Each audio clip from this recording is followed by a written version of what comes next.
আমি বাংলাদেশের এক নম্বর সুদর্শন পুরুষ। এই, তুমি ম্যাডামটা কি বলছো?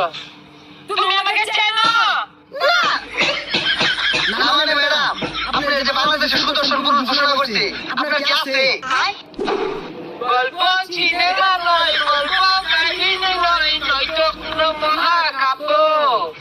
নাম্বার ওয়ান ডলফিন খান। গরম এই, কি বলে? আমি বাংলাদেশের এক নম্বর সুদর্শন পুরুষ। কিসের বড় সুদর্শন পুরুষ? আমি বেলা ভাবি নিয়ে তো বুঝতে পারছি না। ভাইয়া যে কি বলে না, এই ভাইয়া আমি হচ্ছি সুদর্শন পুরুষ ভাইয়া। তুমি কি বেলা একটা